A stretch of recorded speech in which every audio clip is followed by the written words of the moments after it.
the entire world is transitioning to this ginormous global surveillance state. And I think the vast majority will stay in prison. There's going to be a new elite class of Bitcoiners, and the rest are going to own nothing and be happy. These systems cannot coexist. One has to kill the other. A monetary system based on inflation, which is theft, that lends money into existence, can't exist with the free market. I don't see hyper-Bitcoinization as a realistic outcome. It doesn't disrupt power. And that's where I think it does. I think it absolutely does. I'm living in the optimism every day, and it's unstoppable. Why is it unstoppable? Because of us, our agency. The vast majority aren't going to take agency. They aren't going to hold Bitcoin in self-custody. Hope is stronger than fear. Today's episode is a must-see. Joining me are Bitcoin visionaries Jeff Booth, the deflation-obsessed author of The Price of Tomorrow, and Simon Dixon, the ex-investment banker turned geopolitical expert exposing the elite's dark secrets by following the money. These two brilliant men clash on whether or not Bitcoin leads to a bright, abundant future or simply our escape hatch from an Orwellian nightmare as we transition to a multipolar world. Do we win or just survive? The white pill or the black? All right, gentlemen, thank you so much for sitting down and having this conversation. Very excited to talk today. To kind of kick things off, I want to start by examining where you think we currently are. And so even just taking a look at things, we got Venezuela, Iranian protests, buying Greenland, continued war in Ukraine, Alberta's leaving, precious metals are ripping, UK thought police. Everywhere I look, there's more chaos in the existing system. So Jeff, starting with you, are we witnessing the existing system's collapse? Is this a controlled demolition and restructuring or something else completely entirely? All of the above. Okay. And depending on your framework, all of the above. That's why I continually start with the natural state of the free market is deflation. What I'm trying to do is, if you agree with that statement, and people will say, why do you keep saying that all the time? Because what I observe is people nod their head. Yep, that's totally true. And then go back and give their energy to the other system, which must mean it's extracting their energy and time, right? Because it means we've never lived in a global free market. We don't know what it looks like, and that would mean all of these other things are traps to grab our attention, and we always fall into the trap. Otherwise, we would have lived in a free market. And so why I keep saying the same thing over and over and over again is because it's not resonating with enough people that they control their time. And now you have a one-way check valve into the AI algorithms, which are the control system, that are literally bots that people are fighting with these bots inside this thing, believing their time is valuable. And it's just making it stronger.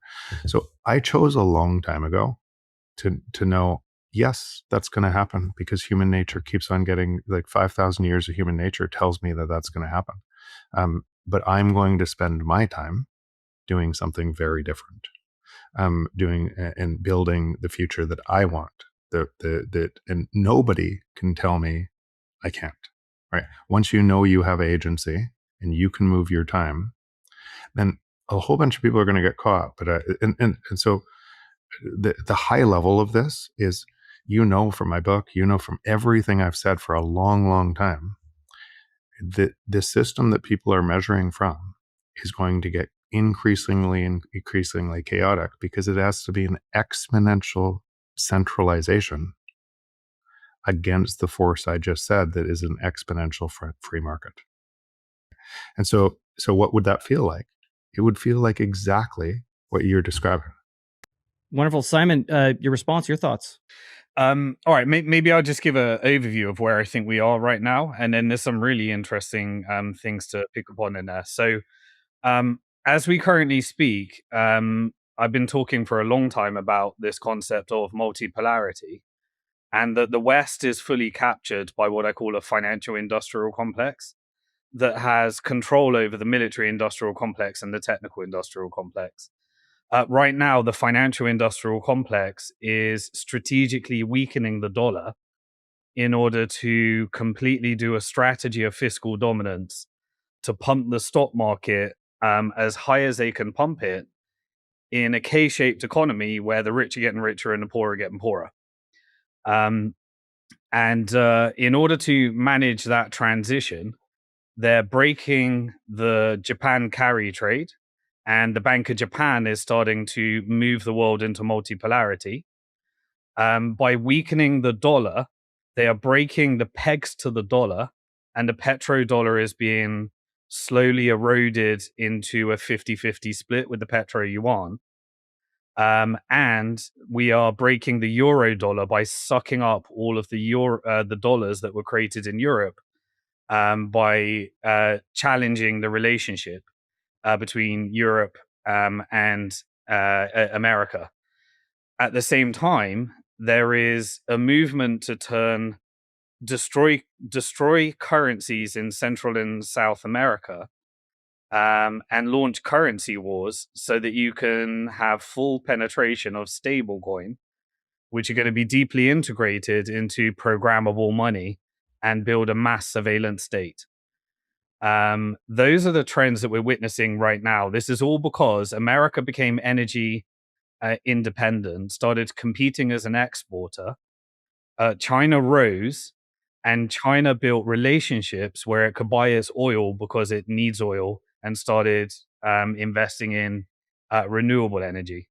And so it predominantly bought its oil from everyone it could that it was able to buy oil from. Now it's got the largest oil reserves in the world, while building renewable energy in order to bring the price down and get it more independent. And that's propped up the Gulf sovereign wealth funds and countries like Iran, and Venezuela to a certain degree. Now, we have behind the scenes this new transnational capital flow that comes from China money into Gulf sovereign wealth funds that's partnering with the captured West, which is owned by the financial industrial complex. They're investing in all the deals right now. And behind the scenes, we have all powers have decided we're not going to World War III, and that they're going to split the world up into multipolarity. And everybody has determined which regions is going to be controlled by who. And we are witnessing the theater we need to see in order to split that world up into this multipolarity. The bigger vision is that we are changing the entire world into energy, rare earth minerals, semiconductor chips, artificial intelligence, robotics, and the entire world is transitioning to this ginormous global surveillance state that's being built, where technology and centralized is going to be weaponized. And there is a resistance against it, which is decentralized technology. And right now, there is an attempt to centralize as much Bitcoin as possible in treasury companies, in ETFs, in margin loans. Sadly, Bitcoin is co-opted in the custody side, but in the self-custody side, we get to live in freedom. And sadly, Bitcoin won't take on the financial system because essentially the custody side has been co-opted into the financial system. And so all we can do at this stage is do what Jeff Booth said, which is focus on us, our community, our family, and opt out of the system, exit the system. And I think 95% of people aren't going to do that. And there's going to be a new elite class of Bitcoiners, and the rest are going to own nothing and be happy. It's kind of where I think we are. Simon, let's because and there's actually, funny enough, inside that thing, but I guess where we differ is this, and I think we're the same. It has to look like this because it's always looked like this. If you said the City of London and say all of the control structure originating from a central bank that says, I'm going to lend, money is going to be lent into existence, and productivity is moving the other way, then and productivity is deflationary. If money is lent into existence, it has to be kept on lending into existence forever, exponentially. And that would accrue a staggering amount of power at the top, essentially pulling strings at the top. And everybody would want to be at the top. If you watch Chamath's interview, right, 150 people that run the world, I want to fix it. I want to be one of them, right? From the same system. So I agree with you 100%. It would always look like that. And then you have a new global elite that is the owners of technology, right? The stuff we use that is now the entire power factor. And they're actually, some of those people, and I'll include Peter Thiel, Elon Musk, and everything else. It's just a trade of these old people at the banking cartel at the top for the new technologists at the top, and that's the fight. That's and all of these other things are sub things of this, all made stronger by our actions within it, believing that there's some other enemy other than us, right? And the only thing I take issue with on what you said, and it's actually not really issue, it's because different people will be attracted or motivated to different messages, and all messages need to be heard. So in one thing, I'm celebrating your message to hopefully shock people out of it. For me, in a message where everybody's in fear all the time, fear does stand out, right? And it captures a whole bunch of views and it locks them in it. But what I worry so much about from that message is it locks them in it. They believe, they want to see, and it's not them. They want to believe it's somebody else. They want to believe it's Trump. They want to believe it's Biden. They want to believe it's Elon saving them. They want to believe the banking Carney is going to save them. They look at these and they celebrate it. Tons of video, tons of views, all of those things capturing more of their attention, right? From that fear that they're being paralyzed in. And you and I both already know, right?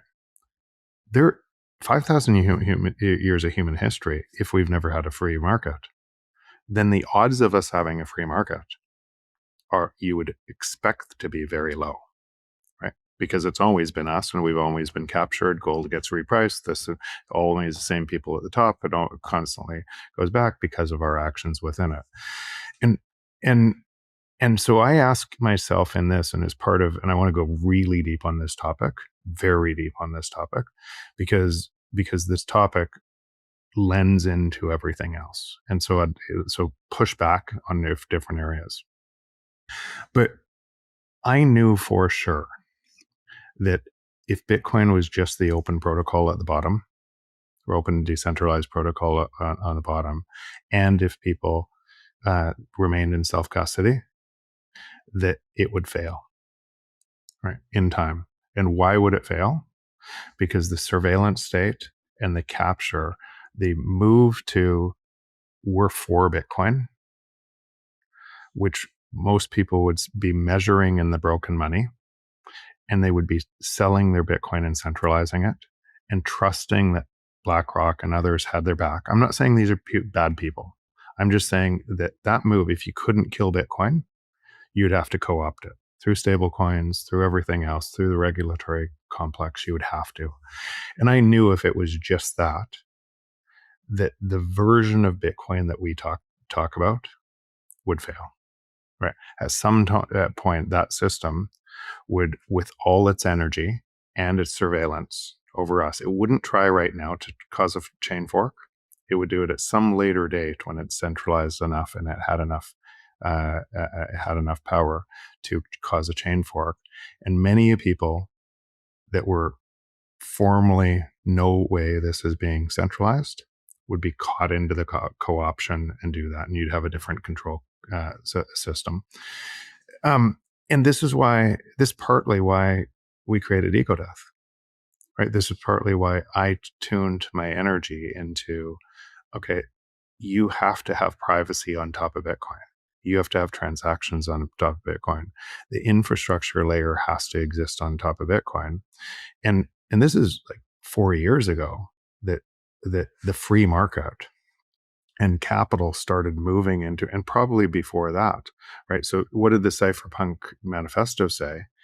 It had privacy in that 21 times in that manifesto. And if you think, and I'm going to borrow something that Obi says from Fedi, if Satoshi was walking among us today, you could have power through control or privacy. And why the cypherpunks understood what that means is he could walk around us today and we wouldn't know because he has total privacy. And for us to escape this digital matrix, we require privacy on top of that. That privacy, because of incredible people fighting for this. Now, it doesn't appear to be needed because most people are still measuring Bitcoin price go up. But this is already unstoppable on a layer 3, that people right now could go and create privacy on top of Bitcoin for their communications and privacy. And all they need to do is move. And with every move, more people will move. And so the yin and yang, the creation of the creation comes from the pain of people getting stuck in this. And that's how the free market has always worked. People believed it was always going to look something like this. What the opportunity to solve that problem for people is what we demand in the free market. And those people are always way in front of where everybody else is. So why it can be know exactly where it's going, right? And know most people will get caught in that, but be totally optimistic is because I'm living in the optimism every day and it's unstoppable. Why is it unstoppable? Because of us, our agency. Simon, your thoughts on that? I'm curious if you agree with the sentiment that it's unstoppable. Yeah, and so this kind of comes from. So I left investment bank in 2006. So for 19 years, I've split this, probably split in the middle in two.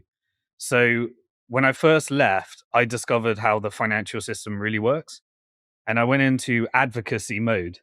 And advocacy mode was I want everyone to understand what a scam the financial system is and that it's a Ponzi scheme. And People eventually, stay there. yeah, and you get ridiculed. You go through the whole journey. They hate you. They laugh at you. It costs you money. All you go through that whole journey. Um, and then I reached the point where I realized there's no political solution. There's no changing banking. I ain't gonna change the bankers. Like and so I went to how do I build the future? And I went through that transition. And so I went and tried to build a non-fractional reserve bank. And I've shared my story, but essentially the Bank of England chased me out of the country. I had to leave the country. It wasn't possible. And then they said, you've got to put 60 million in the Bank of England. And then you're going to build it on top of Barclays and they get to create the fractions and you get to be, the reserves. Um, And, so I went through that and that bankrupted me just going through that process. I was very wealthy in a career and I was bankrupt. And it was at that moment that I discovered Bitcoin. And so now we're 2011, spoke at the first Bitcoin conference. Bitcoin was $3. And throughout that whole career, I was investing in every company I could find that would help Bitcoin get out to as many people, whether it's exchanges in Africa through BitPesa or Uno Coin in India or Venezuela or Argentina or Kraken or Bitstamp and in Europe, in Bitso in Mexico. And all I wanted to do was Bitcoin was treating me well. And we pivoted the bank into helping startups raise finance in the Bitcoin ecosystem. Um, Now we're at the stage where the VCs came in, and I got that reality. Okay, we built the industry. Now the VCs have taken over. Now essentially they're all banks. They're all co-opted. They're all launching shit coins. They're all leveraging. They're all doing Bitcoin-backed loans. They're all public companies. They've all got a bunch of VCs.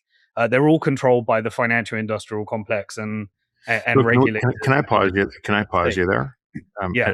And I think it requires that because when we say all, right, it's easy to, because of in-group out-group bias, it's easy to put that.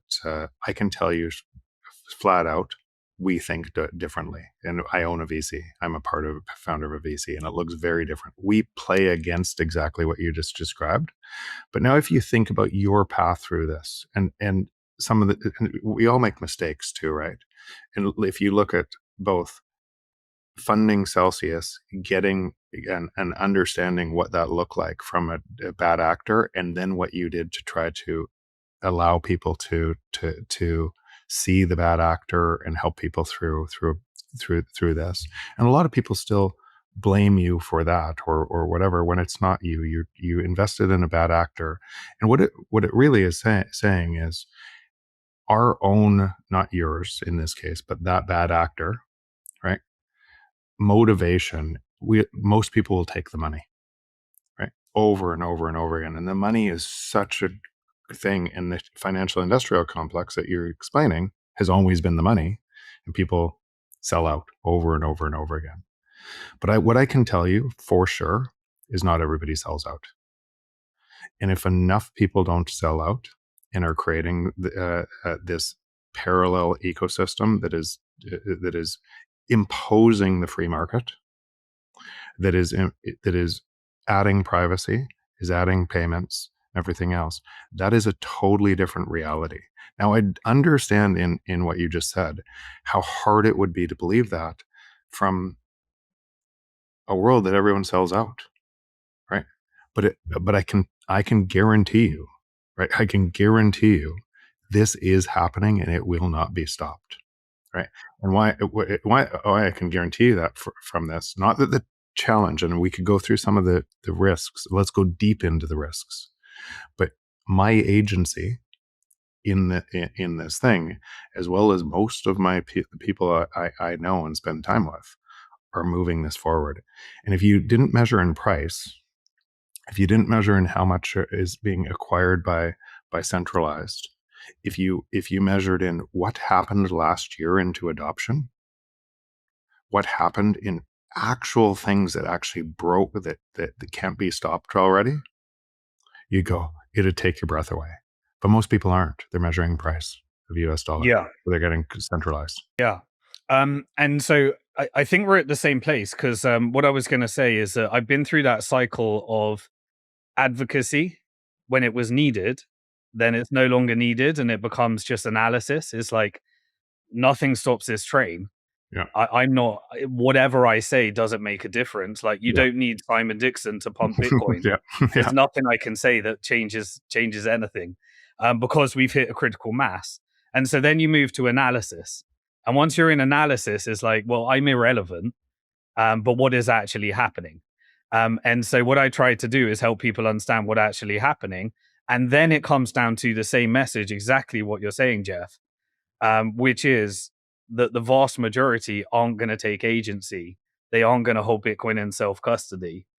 And there's only going to be a few people that experience the freedom that Bitcoin has given, and that is how it has always been, and always will be, and it never changes in that sense. And so all of my advocacy, has switched to look. Here's the analysis. This is what the industry is right now. And now your job is to just focus on your Bitcoin in self custody. You're investing in more decentralized technology that makes things better. You're running your own LLMs. You're doing self custody. You're running nodes. You're figuring out how to make payments with Lightning Network. You're figuring out how to support privacy systems. You're creating circular economies with your own communities and figuring out how to be independent. You're supporting your local farmers.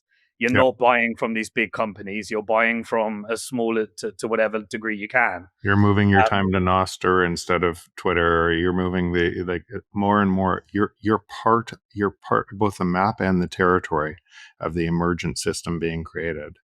And Correct. you matter. Your time Correct. matters. If you want to And give your that's the key. Yeah. That is the key thing. And I think we're saying the same thing here.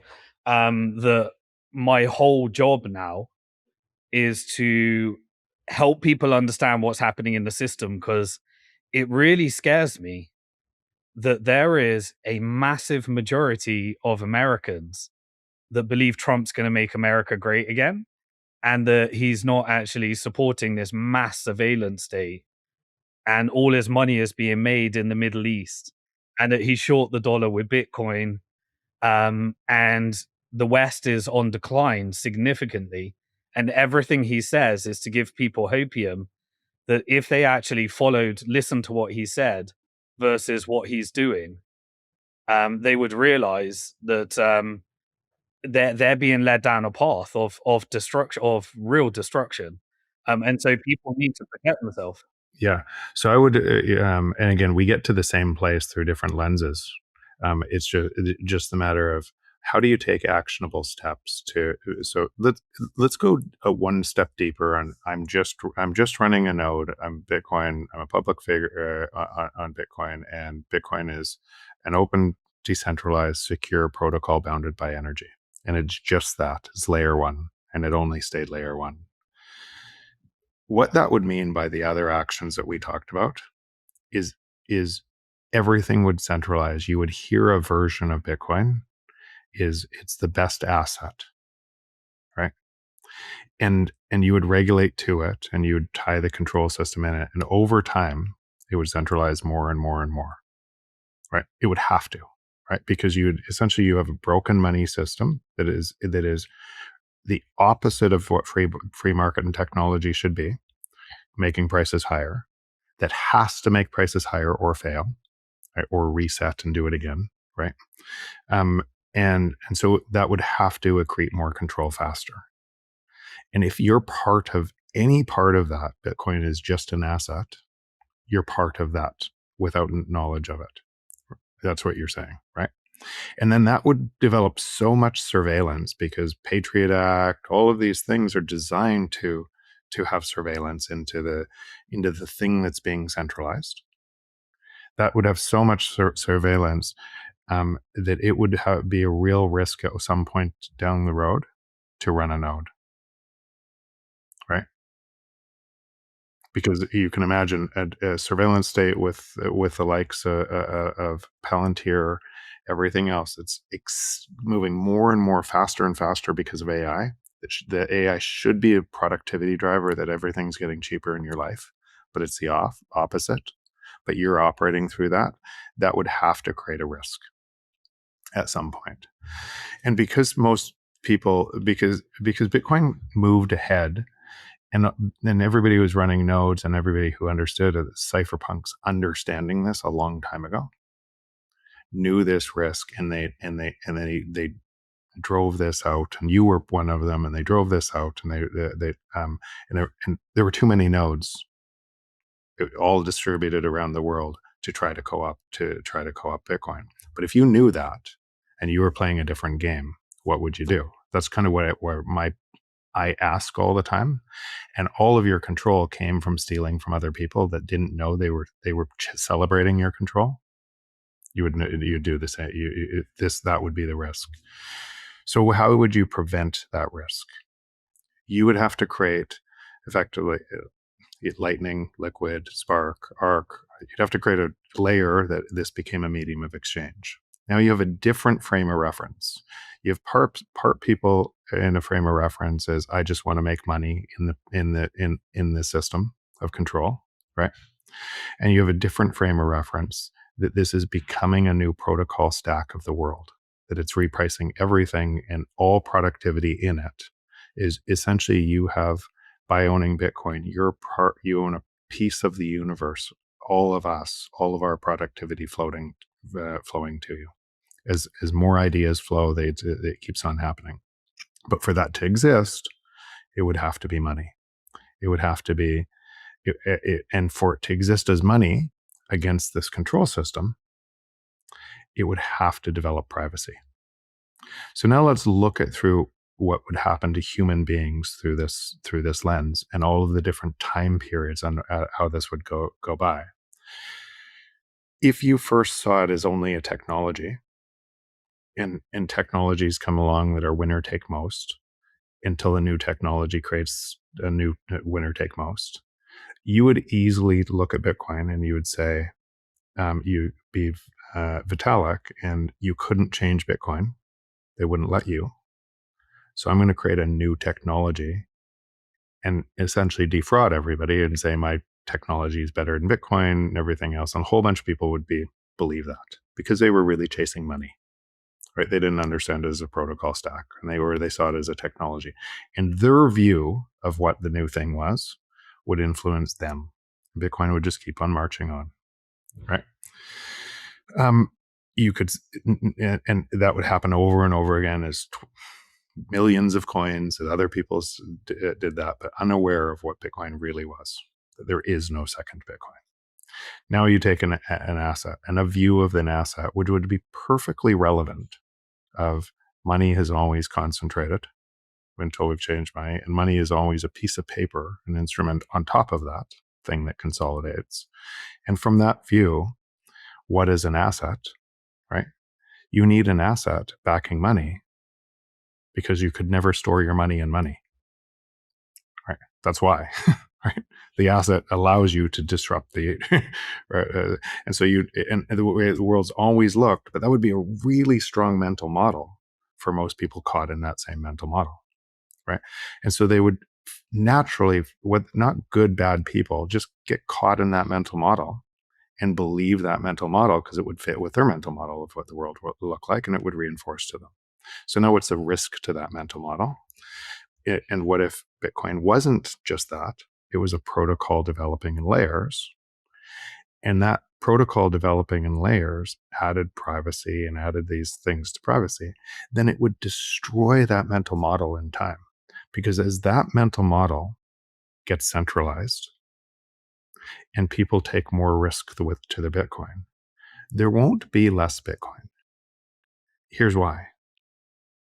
When that comes to do a chain fork to capture, and there's enough people with agency and privacy and a circular economy, that group over here will say, fuck off, right? You do you. And that coin will go to zero in time. It might take a long time.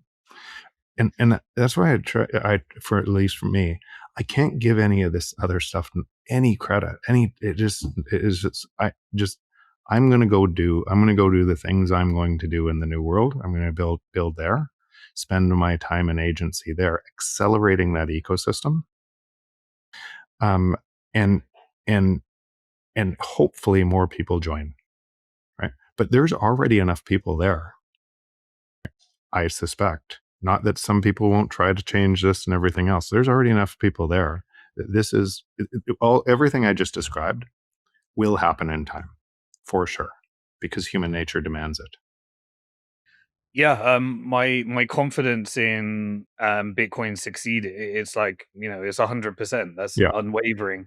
Um it's more the mission has changed to get as many people in the community that's actually going to defend Bitcoin the way that it was actually designed, and it doesn't really matter as long as there's enough of us. So And there are. I would love for you for yourself, specifically for yourself, go create a federation on Fedi, because by doing so, you extend privacy into the network. It's literally almost like completely private. Your communications are completely private.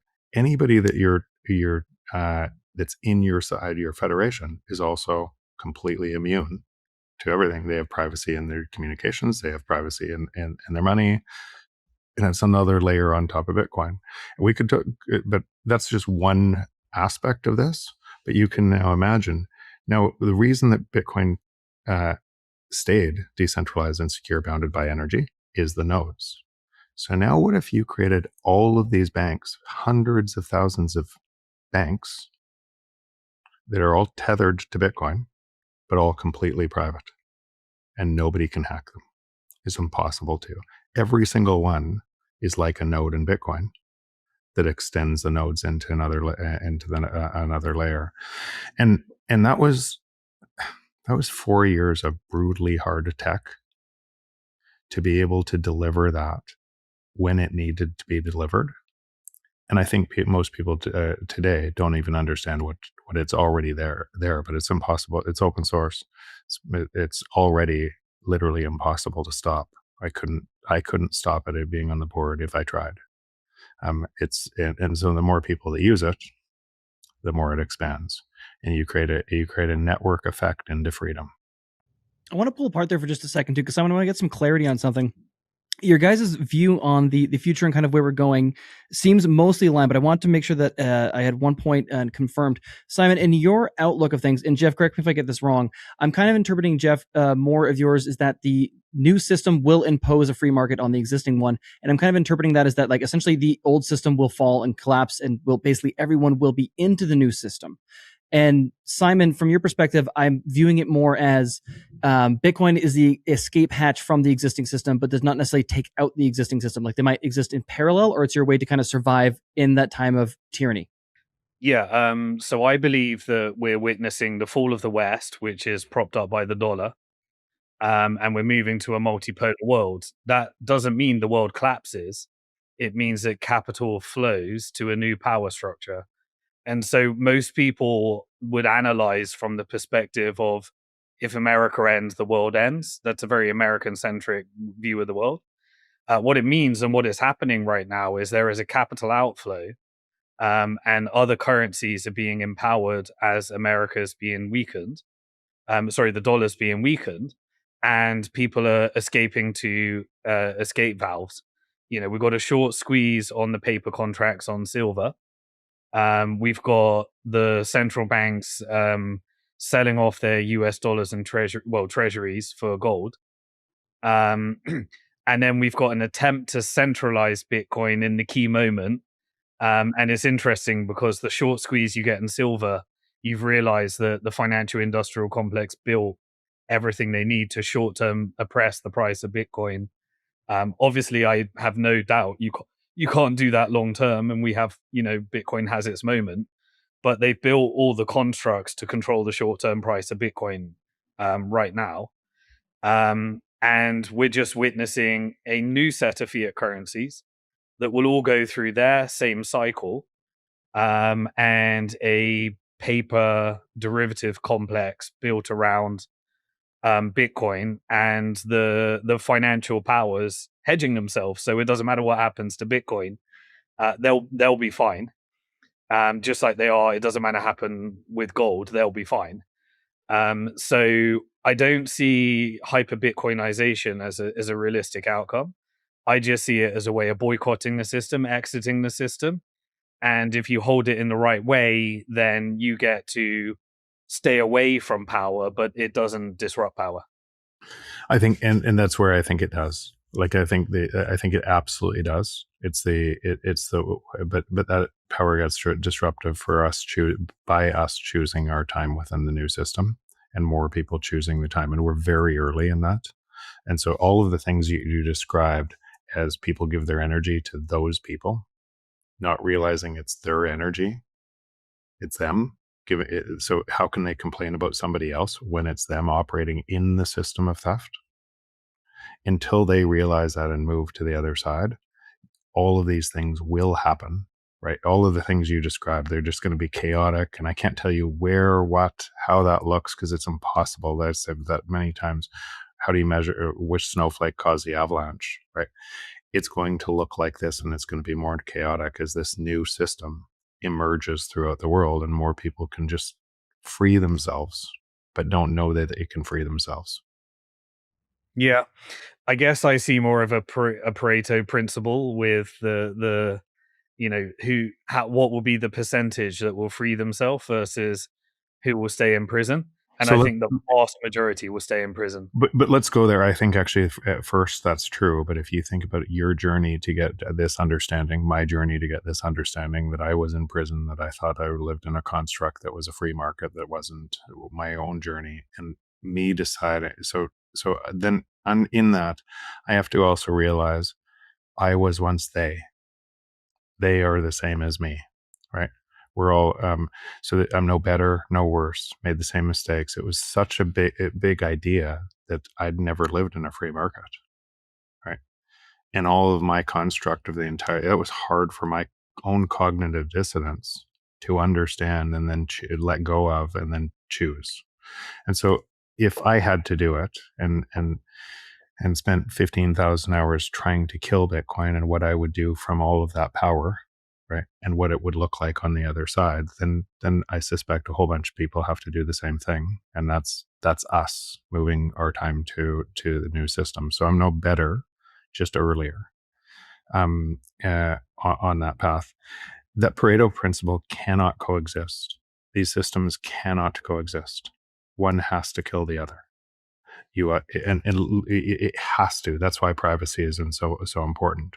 You either live in a world that's a centralized authoritarian control with AI that extracts everything from you and tells you how to live. Essentially, I had a conversation with somebody very senior in that technology complex who was challenging me, and I said, "Well, what are you going to do as all the jobs are gone? We're going to tax the robots." What? And he actually said, "We're going to tax the robots." Right. So, in other words, I'm going to create an infrastructure of control that locks in the infrastructure of control, and everybody believes they get a little stipend from that. UBI, high universal basic income, the whole same structure. You hear it nonstop inside this. But what I'm getting, the person I was talking to isn't actually a bad person. He is just so caught up in this belief system that a whole bunch of people are caught up in. He can't see the other thing happening. But that system that you just described, it can't be 80-20. It's 100% or 100%. Why? Explain why I can't. Yeah, I was saying why. From my perspective, you don't know good without evil, and we're on life, where we're not going to enter into a utopia where everything's good. I'm not saying, So. And the first page of my book, I wrote, I do not believe in utopia, right? I also don't believe in dystopia.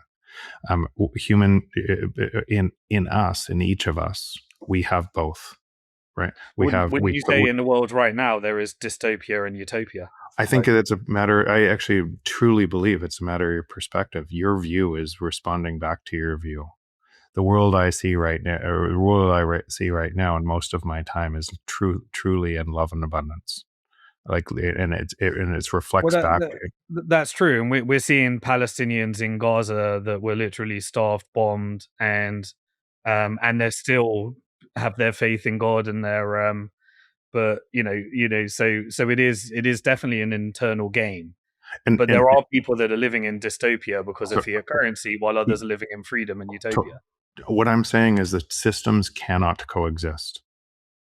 And why, for this system, Bitcoin, to thrive, it has to be private as well, so people move, so they're not scared to move into the new system. And that new system takes the control and power from the other system, just like Satoshi, by staying private, did.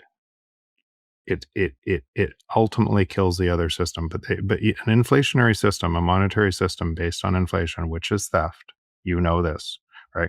That lends money into existence, can't exist with the free market. What does the free market value? It values your service to somebody else. And so that thing is emerging, and it's emerging. And the bigger service, the more value you provide, you can get paid. Right. And the payment and the amount of money that you make in Bitcoin, then somebody else competes with you to provide more value. The margin itself creates the opportunity for people. So the solving problems in that world becomes solving the biggest problems for other people. But those things can't coexist. The two systems. Yeah, I don't get the coexist part. Why they can't coexist. When you say 80-20. If I may, Jeff, would it be, this is a real oversimplification, but would one way of saying it, why it's necessarily winner take all between the two systems, is you can't have a prison control system with an open door?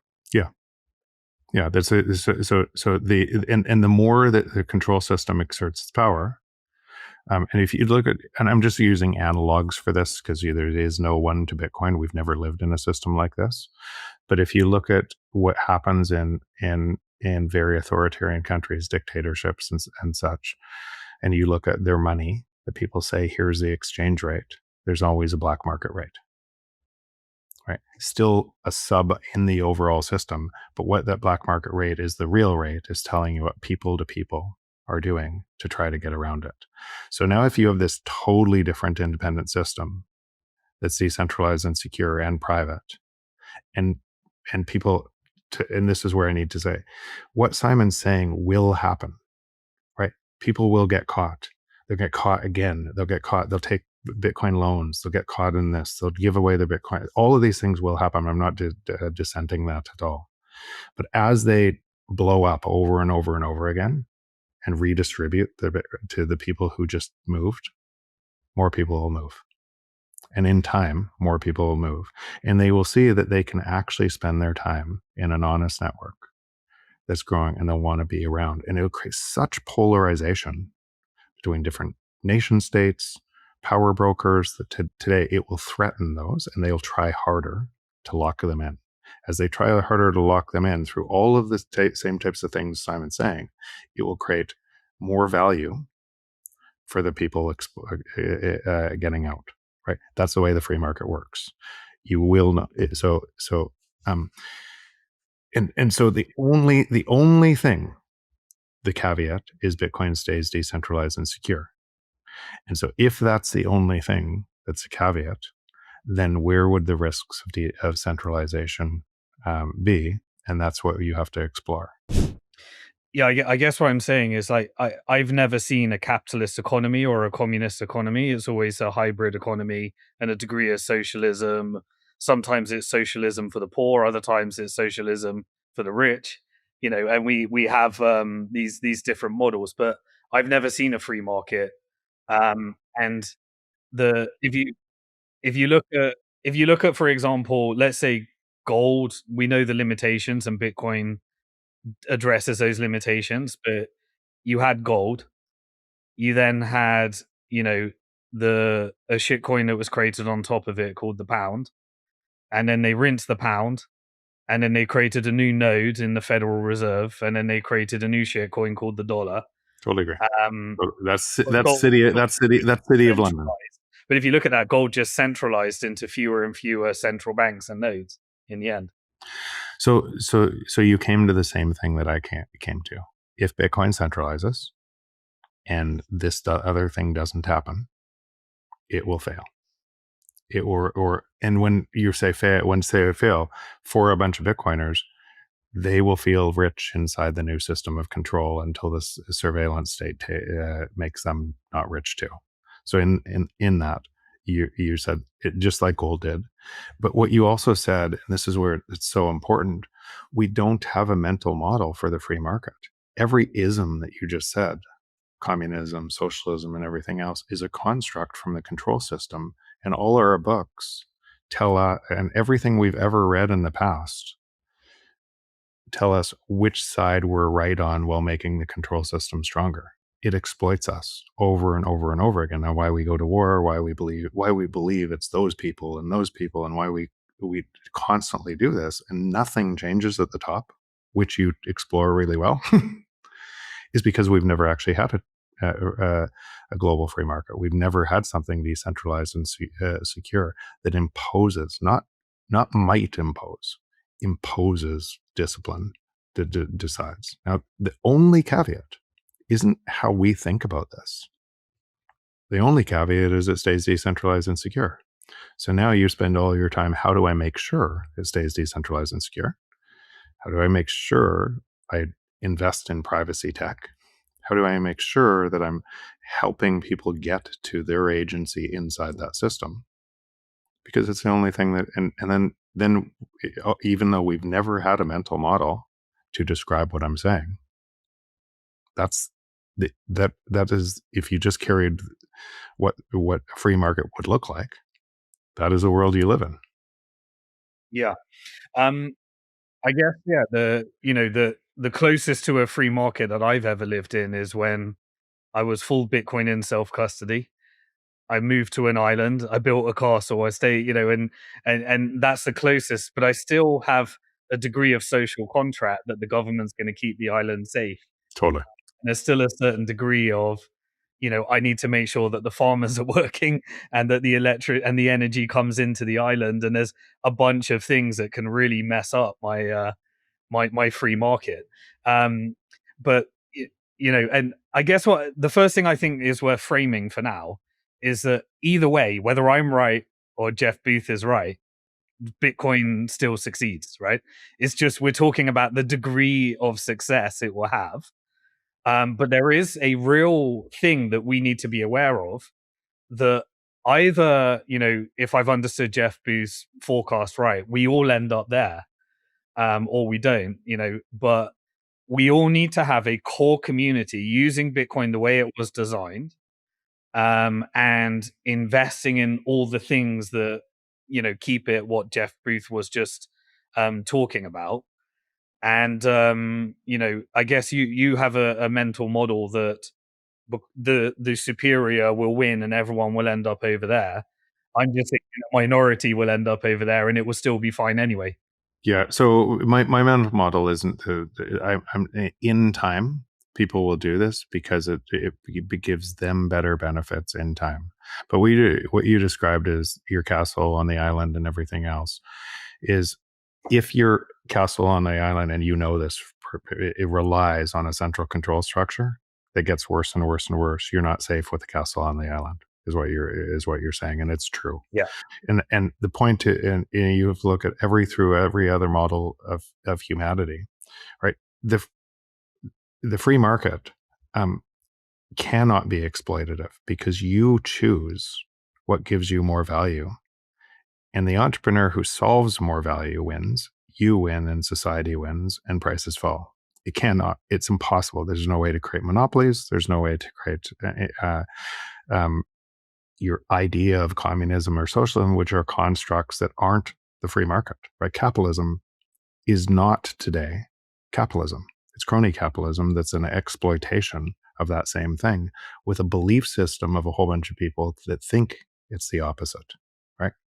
And so we've always lived in a zero-sum game where you got richer not by operating in the free market, by exploiting somebody else, right?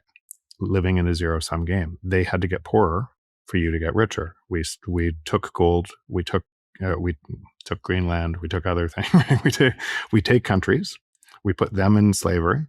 We're at the top, and we're so used to that zero-sum game that it seems normal for us, and all our history books are inside that zero-sum game, and it feels like we're the good guys because we're the capitalists, when it's really just a zero-sum game, right? Yeah, And so, I'm not sure. Like even the whole thing of capitalism being good. Like when I look at the history of capitalism, most people think of Adam Smith and the Wealth of Nations. But prior to Adam Smith and the Wealth of Nations, there was a whole, dark ages in Europe and a golden age of Islam, and massive amounts of study into the importance of, the original invisible hand was actually God. It was just changed into a concept of the free market. And originally, the studies before that, they had the concept of ethics, and what products are harmful to society. And if you look at today, whether it's pornography, prostitution through OnlyFans, gambling, degeneracy, things that are harmful to the body, all these different things. I think I'm not sure that free market is a reality, because it's taken out the concept of ethics and yeah. from it. So it's so interesting and I mean this in a very serious way. And this was why this conversation go deeper and deeper and deeper, because I see your genius in helping people understand this and what it looks like. But then I see what would the world look like if it was exploitative at that level, right? And you were in it, and all the monopolies were controlling what you thought. I wrote in my book, watch your words, they become your actions. Watch your actions, they become your watch your words, watch your thoughts, they become your words. Watch your words, they become your actions. Watch your actions, they become your character. Watch your character, they become your destiny. But what about what influences your thoughts above that? And so inside what you're describing right now, influencing your thoughts, are all of these central control things that are making the world worse and worse and worse. All of the things you just mentioned: food production, medical, pornography, all of these things controlled by the same structure at the top. And you just mentioned that that's inside capitalism, and it's not. It's the whole thing is based on theft, and it would look exactly like you think it looks like from that system. It would have to be. It would have to. It would get worse and worse and worse. So somebody as brilliant as you in this thing, as genius as you, still pulls that system into what a different system would operate like. And that's the trap. It's so hard to actually pull ourselves up out of that system because it's capturing our thoughts and attention. It's capturing our mind from the same thing. And we look at everybody else inside the system, and we think they're crazy, and they think we're crazy, right? And the question comes, if everybody else believes their reality from that same system, then it must be infecting me too. Where? What does that look like? Where do I actually remove? Where do I step out and stop moving more of my time into that? And what we just described here is why you just know how crazy early we are, like crazy early. Now that creates two things. It's too big to deal with. I just put up a wall and I'm going to just live my life in the same thing and go to sleep at night and live in the fear porn. Or I'm going to do something about it, and I'm going to create value, and I'm going to live in an optimistic world. And each person finds that time in their own time. Yeah. And I think it's a really key thing. I think the algorithm has driven people to a world where they're fully distracted with things that aren't going to help them and that they can't control. And that's becoming more and more prevalent. And the more time that people can spend in that, right, it starts with me, then I influence my family, and then my family needs a community around me. And what location do I need to be in order to optimize that? And what's the tools that I need around me in order to have the sovereignty where we can defend against all the things that could be harmful for myself, my community, and my family. And if people spend their time there, they're going to be okay. Um, but most people aren't spending their time there. So the message is heard.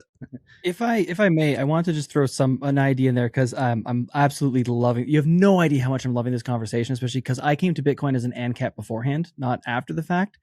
And one of the things that I think is really key to the distinction in why Jeff is putting it as a winner take all and it enforces the rules there, and where it's coming from is that it's kind of this idea. I'll see if I can illustrate it correctly here.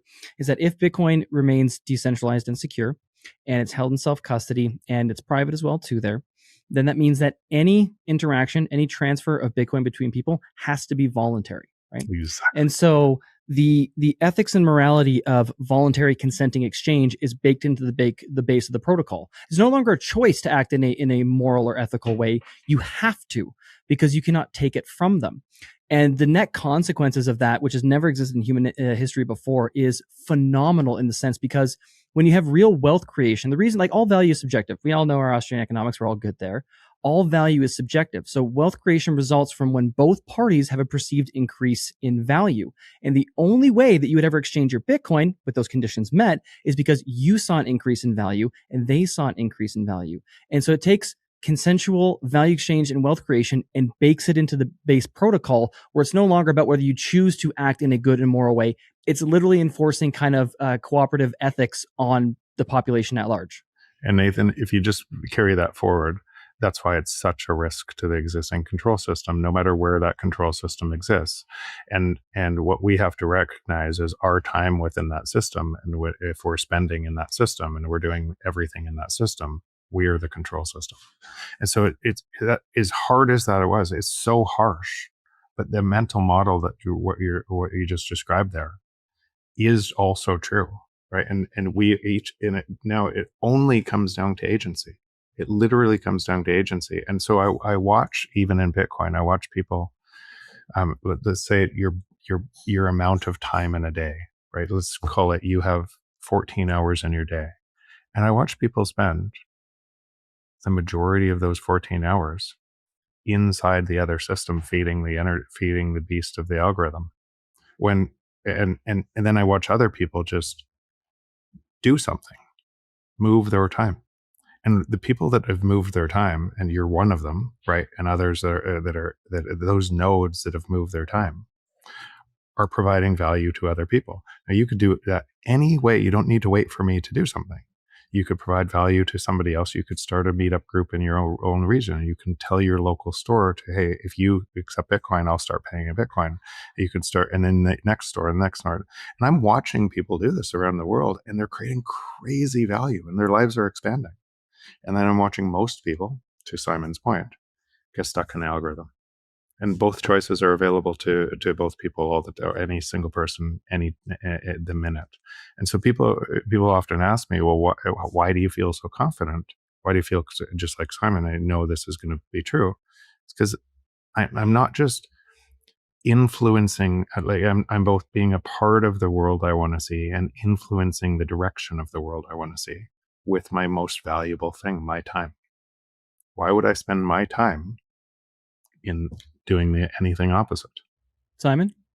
Yeah, so I think I'll push back slightly in that I'm not sure maths and code fixes everything because you can have Bitcoin as it's designed, and somebody, if you put a bunch of Bitcoiners in one environment and another environment, some of them will use the maths and code, build a community, and uphold a social contract. In another environment, they'll put a gun to you, they'll steal your Bitcoin, and they'll figure out how to get your private key. And so it can be confiscated because maths and code doesn't enforce. Why would we do that? And so historically, how that's been solved is the smaller the community, the more accountability to your fellow community. Or you believe you're going to burn and die in hell if you do that. So you don't do that. And so to me, the free market means that you can just steal someone's Bitcoin and murder them. So can I carry on to that, because I think it's important. I think a lot of people are stuck there, so it's worth describing there. And I think you're right too, or a bunch of this. But what it does is it imposes a cost to the attacker that is way higher cost today, because the person could just say fuck off. They could be murdered, right? But they could say fuck off. The more and more they in privacy preserving, the more and more they won't know. Like try to find Satoshi today, right? So the more power they have in privacy, and the more, and that's going to expand faster and faster and faster, and it incents an honest network. So all of the things you just described are fear, capitalizing on our fear. And why we don't want to move there is because the world we've always lived in, inhabited, always was a zero-sum game, and that's how you attacked it, right? It always did. It did exactly what you said, and people stayed stuck because they didn't want to be attacked or stay hidden or. But this, which is why they put their gold in a bank in the first place. Exactly, exactly. But this is a different protocol. It's not gold in a bank. It's words inside your head. It's private words inside your head, and beyond that, it's privacy in this that extends that technology stack, that protocol stack, to something we've never seen. So because we've never seen it, and we're a part of this thing we've never seen, it would be hard to imagine that new thing imposing that. But that's what it does impose over time. Now, I'm not saying there's not the wrench attacks. I'm not saying that there are anything else. But even those things that will happen on the way through, it doesn't change Bitcoin at all. It still imposes this. And more and more people that end up having that will move to more privacy. Yeah, but this is what I think the counter force is, that while there's an amazing world of self custody and privacy and all the benefits that come from that, the vast majority of people will say, I'm absolutely petrified of losing my key or being ransomed or hacked. And so therefore, BlackRock, you take care of it for me, please. And here's the point, and I'd love to dig deeper here, and for you too, Simon, because, and I say this because you're so genius in this, some of the stuff that you're saying scares people into that, right? Because they feel like they have no ability, because the power structure is so strong, because they give it power. and it feels like, and it matches their perspective of reality today. And your message that is super important isn't allowing them to move, right? And it might be allowing some to move because they want to yell at the same system. Like, you're essentially, if their level of consciousness is angry, they will find anger, right? And you'll activate them. But hope is stronger than fear. And if we can, it's hard for any one person to do this, but if more and more people are a path to the abundance, are a path to be able to, here's how you actively, I know you say to self-custody, and that's critical, but here's other things you can do to be a part of another node in the network and move your time.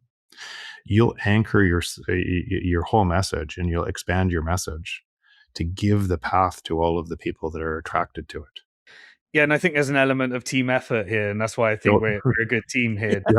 Yeah, because I have an insane obsession, and I don't know if you've ever heard my story, but when my father lost his entire wealth in the financial crisis, in the dot-com boom and bust, he asked me a question when I was 20 years old, and that question was, "Son, I've got no idea what happened to my money. I worked my entire life, like I got to a self-made millionaire." And now I log into my account and there's nothing there, and I don't know who got my money or how it happened. And I set my challenge to answer that question, and so I can't stop answering that question. But it's very dark when you get the answer.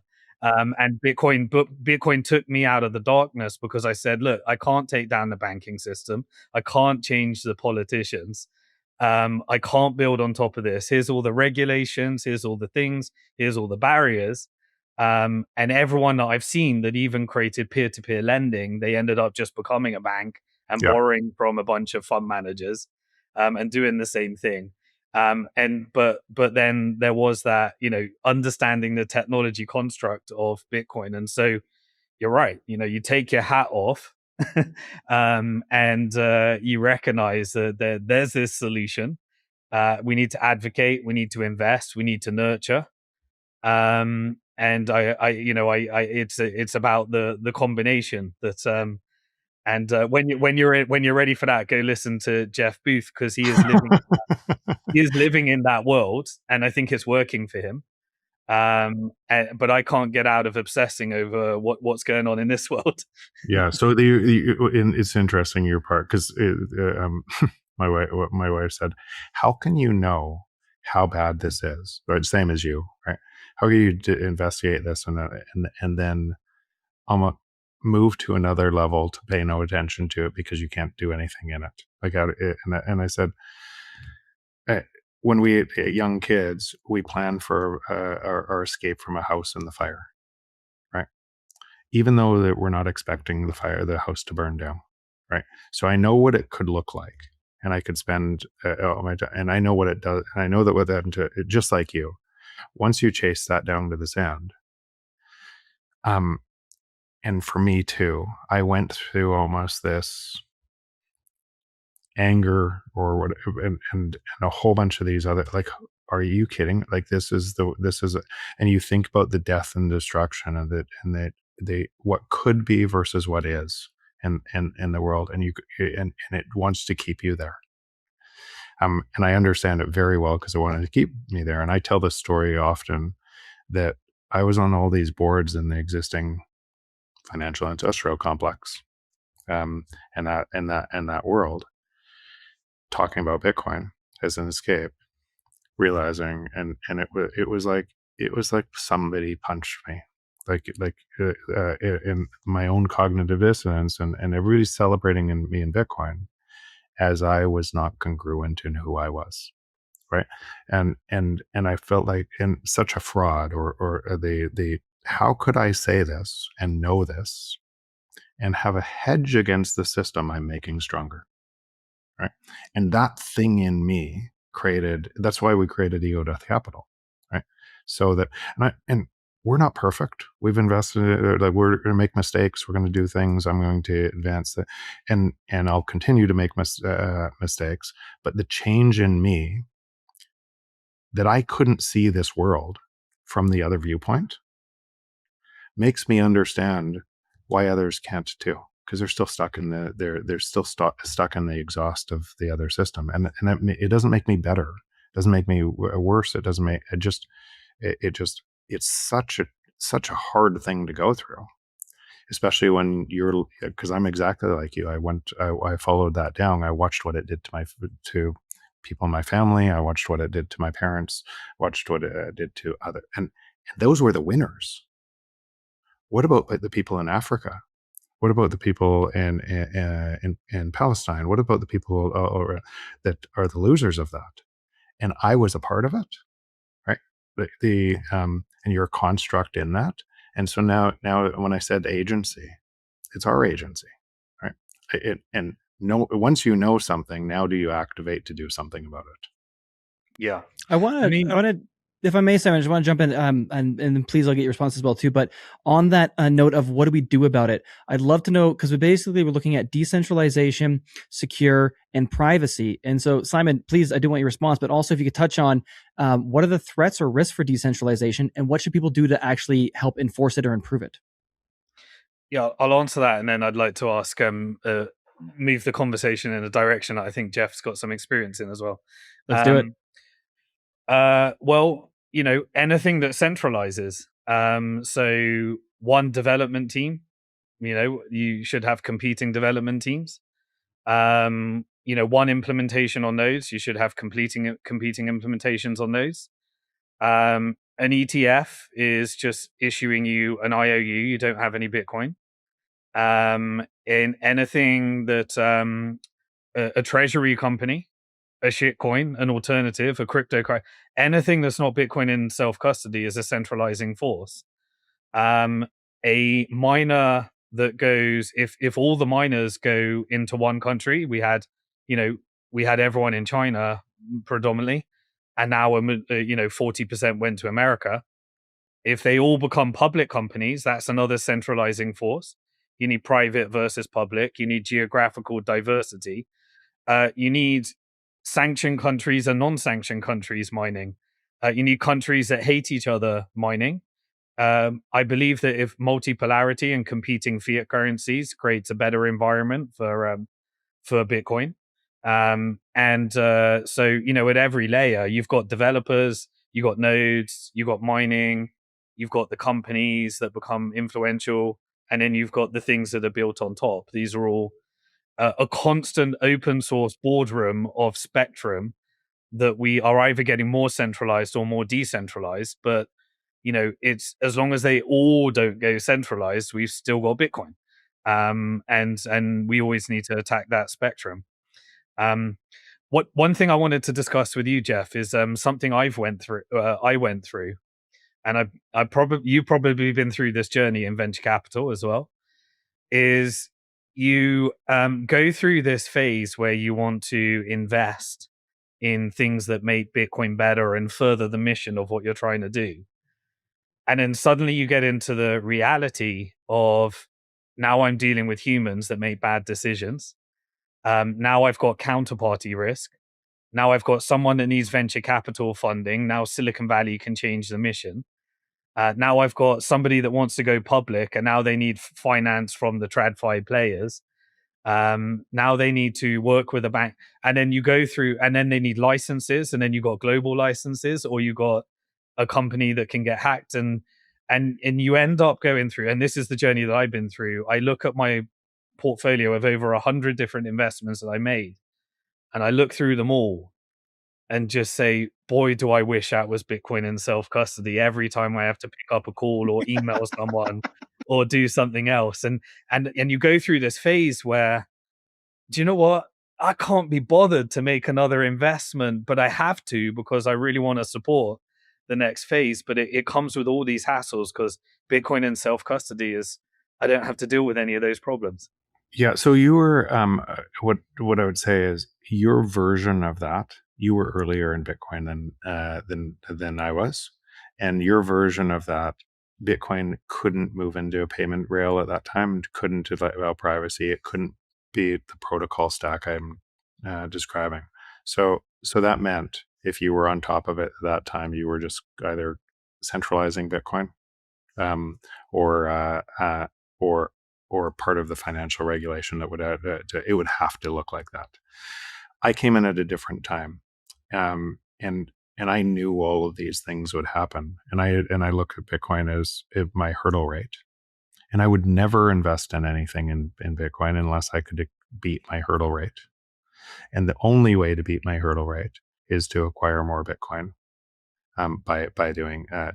I'm not saying there isn't risk of venture investment or person changing their mind or doing a bad job or execution, but my only way functionally is to accrue more Bitcoin and in on the balance sheet. And if you said tail risk of a government attacking that, remove the tail risk from that as much as best as you can. And the only way to do that is provide value in Bitcoin terms over what's there. Now they all won't work, but I actually cannot believe the growth rate, the how many of the companies are already profitable in Bitcoin terms by extending the protocol, and what that looks like. So what I think we're seeing is early stages of a new financial economy by acquiring more Bitcoin, by providing value in the free market. And I can't tell you, some are going to blow up, some are not. But I'm so far, out of 17, 18 investments in seed and Series A, nothing has failed. I think, and a bunch of these companies are already profitable, growing extraordinarily quickly. Some of the numbers would blow your mind, and they couldn't be those numbers unless people were paying in Bitcoin and moving this. Now, some of it too is in stable coins, but these companies are Bitcoin companies, and some of these are that even if somebody wants to pay here, they have the rails to do it to change over time, and this is going to be, and I'm watching it with most people in the financial complex, right? Trying to, and not just financial. You should see some of the things I see at all different levels: government, three-letter agencies trying to everything come at this. I have a view that and I'm that is very different than this. This is a protocol imposing this. This is what I'm doing. Period. I can see the attack vectors. I can see those that are trying to attack. Those that are trying to attack that don't know they're trying to attack. They're just trying to make more money. And I'm watching it all play out, but it doesn't matter because I know what I'm doing, right? And each of these things is building more adoption and more roads and more easier on ramps and everything else. And it's not just us; it's other people, open source community, 1031, other Bitcoin companies that are all doing the same thing.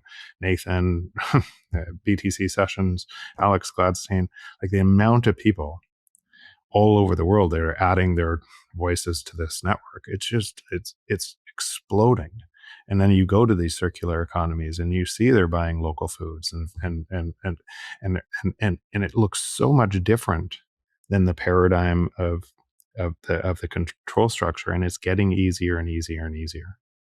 Yeah. So but I do totally understand, because if I was in your paradigm when you were investing, the protocol wasn't there yet. Yeah. Right? There's a It wasn't. degree of this is where I think it comes back into the more spiritual conversation of something else other than the free market. And maybe this is encapsulated in the free market, that when I discovered Bitcoin, it meant so much to me. And I was like, well, I just want people in Africa to be able to use Bitcoin. Who's helping that? And so I found Elizabeth Rosiella, and she was helping that. And so, what do you got? What are you doing? And she told me about BitPayzer. So I invested. And then I kept saying, well, I want that in India. I want that everywhere. And that was kind of my original thing. But then, it got a bit more professionalized. We had we allowed other investors in, and then we had responsibilities and fiduciary duties, and then it got to the inevitable conversation that, well, I could have invested in Bitcoin. So are you outperforming Bitcoin? And I'm like, well, yeah, and that's why I kind of want to get back to where I am right now, because I could imagine myself reinvesting in some of these projects that you're talking about, but it would have to be from the altruistic but, way but, because but I'm not. actually, Yeah, yeah, that's my point with you. I don't do it because it's just a gift. I would probably, if with my own money, I would do that no matter what, right? Because I wanted to expand this. I'd do the same thing you were doing and everything else, and it would be altruistic. In fact, coming on this podcast, it's my time, right? I'm doing it because I want to give back to the community, and that time is important. But it is not altruistic, and all the LPs in our fund know our thesis, and we are like resolute in our thesis. Um, we are going to outperform Bitcoin by providing value in the free market, or we're not, or you shouldn't invest in our fund. And every single thing I think through that, and the same thing. And now, where would the opportunity exist? Right? You know how monopolies get broken; they get broken from the bottom up. So now, all of these people that are building onto this technology is on a protocol stack. You can now Bitcoin, Nostr, Lightning, Fediment, and you can create an entire community without building one piece of code by plugging into other people's great work and extending it. And so it's going faster and faster and faster, and it's costing less and less and less. And so that's why these companies are turning profitable really quickly in Bitcoin terms, is because the cost is gone, right? They're not, and I know that didn't exist before, so it'd be hard to see. You're making it, but it exists now, and it's moving at a crazy rate. yeah. The bit that out of everything you said that really stood out to me in my mental map was when you said, think about these network of nodes that we're building banks. And immediately that just stood out to me. Yeah, people need to understand, because I tried to build a bank. So, you know, if we need to build this network of banks, and that's what we are essentially, this decentralized network of banks. And the word is a stupid word given what we're doing, but Totally, totally. people, it makes sense to people, and we need to see every node as contributing to this decentralized bank. And let's talk about some of the risks of cashew, or sorry, of not cashew, of Fediment or eCash generally. Let's say what those Jeff, can I just say I'm not familiar with these projects, so I'm not, like, if anyone's watching it, like, this is Jeff saying I haven't done any due diligence on it, so I don't know anything about it. So it's not an endorsement, but I'm learning in real time. So so so uh, going back to Hal Finney, he talked about what banks would look like, and I think, and he talked about what mints, essentially eCash mints, would look like on top of Bitcoin. One problem with eCash at the time, it was invented before Bitcoin, is crazy attack-proof cypherpunk technology, but it always centralized. What Fediment did is created a federated eCash that essentially allows, let's say it's the three of us or five people, you were able to create nodes, guardians, that they call them guardians, that would act as protection against the next layer. So they would be eCash, but you would put in Bitcoin that would be converted to eCash, that would give complete privacy. Um, and uh, and now where's the risk vector? There's a couple, right? What if those nodes got found? What if those nodes conspired against you? And everybody operating on top of that is completely private. None of the nodes can see the transactions. Fedi as the company, or Fediment as a protocol, can't see the transactions. It's completely private, and communications are private on top of it as well. But the risk is, what about those five nodes? Or if you had in a cashew mint, it's one node, right? They could rug pull you, right? Or the five nodes could get together and rug pull you. Another risk is, though, if they're not going to rug pull you, but they're totally they're really great nodes, what stops it if everything's centralized and there's only one Fediment or one bank? Then all of those people would eventually be found as money transmitters from the surveillance state, right? And so it provided huge risk. So now, how do you avoid those risks? How do you create those risks? All of those nodes have to be private, right? And so they can't conspire against you. You can create your own with your friends or family and everything else. And you could, if you created a family one, 5 people, 3 of 5 multi-sig in this, anybody on top of your family, they're not in an AI world. You know it's your family, right? So no way to, and you know specifically it's them if you want to talk to them. You also know anyone they add to it is completely private communications and everything else. And so now being able to set those up at scale in a privacy preserving way allows every single person to take privacy. Like you could create one literally in 5 minutes right now on Fedi. If you don't want to use Fedi, you could go to Fedimint and everything else, but you could create, as open source, you could create one that it essentially your bank. You would not want to tell everybody it's yours or your bank, but you couldn't control it if you use the ones, because how it sets up is a whole bunch of anonymous private users that are also OG guardians in Bitcoin that don't know each other. That'll put you and 4 of those together, so you couldn't rug pull. And so the more of these there are, imagine there's 10, imagine there's 100, imagine there's thousands, hundreds of thousands. Every single one that is created creates almost another layer of nodes to the Bitcoin ecosystem, but in private, operating in complete privacy. These things inside the Federation, it's all eCash. Doesn't have the fees because it's all eCash. Gateway to, and that's why I say you can put things together. Gateway to another federation moves through Lightning.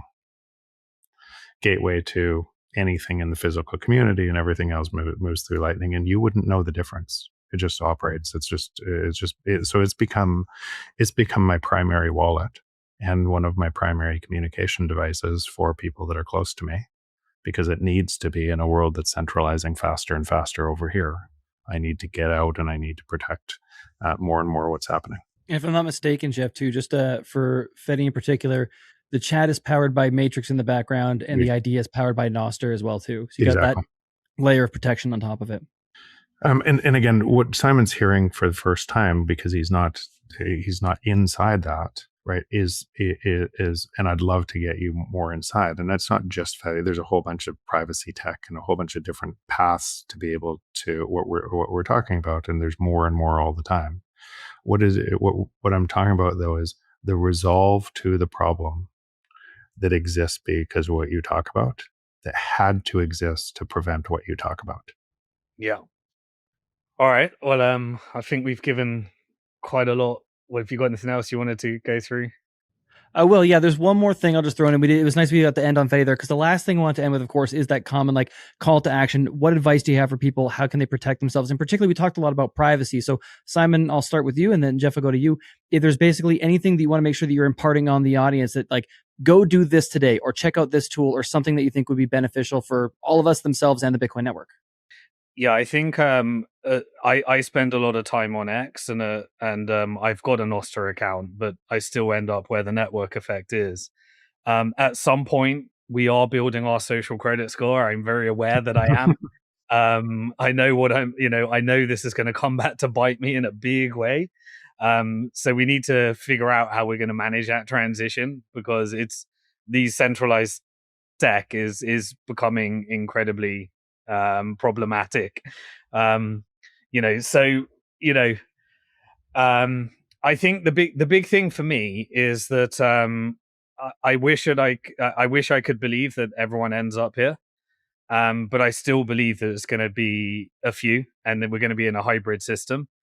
And one of the things that's most painful for me is it's a journey I'm going through, and maybe to know that I'm going to be fine because I prepared for this, but the vast majority aren't. It gives me a bit of pain, and I know that gives really bad ideologies like communism and all sorts of crazy, stupid things about distribution of wealth and things like that. But it's an internal battle that I'm going through, and so I really, really want as many people to just be owning a bit more Bitcoin in self custody every single month, get off zero, and just go further and further out, and just continue to grow that journey. Because wherever I go, and I spend a lot of time with the people that have a lot of questions, it's a lack of solutions that is the big problem that people are experiencing right now. And so Bitcoin as self custody has always been like my this, we have to become more sovereign. And this is a thing that worked for me, and it's worked for many other people. And we need more and more people to do it. And so just please, own more Bitcoin this month than the previous month. Tune out from the price. And just recognize that the worse the Bitcoin to gold price gets, or the Bitcoin to dollar price gets, then the more time you're buying yourself to prepare. Now, I'm fully prepared, and many people I know are fully prepared. But if you're not fully prepared, then the longer the time frame you have to prepare into this, the better off you're going to be. Jeff? Yeah, and I think Salmon does a really good job in exposing that and why you need to be in self custody. And I think that so I'd just add on to that, you can move more of your time when you decide to move more of your time. And when you move more of your time, when you start spending in it, when you start to see what's happening in these, as you move more of your time and create value in that more of your time, you'll be amazed at what happens to your time. Beautiful. I do just want to add quickly, Simon, maybe on a podcast, maybe at a pub, I'd love to have a pint and talk more about the things that are bothering you, because I think I got some white pills that might be able to at least offer a little optimism. Okay. All right. Simon, tell everybody where they can follow you, and then Jeff the same. Yeah, I spend too much time on X, but that's where I do most of my content. And then every week on YouTube, I do Simon Dixon Live, where I do This Week in Bitcoin and Tech, This Week in Macroeconomics, and This Week in Geopolitics. And all I do is follow monetary flows to show how everything that they're telling you is a lie. And just when I follow the money, it tends to give you about a year ahead of what actually happens. Jeff? I'm rebuilding the website right now, and partially the reason I'm rebuilding my website, jeffbooth.ca, is just tighter message here, and where people can find me. So I've left most of the social media that most people are on, and I'm on Nostr.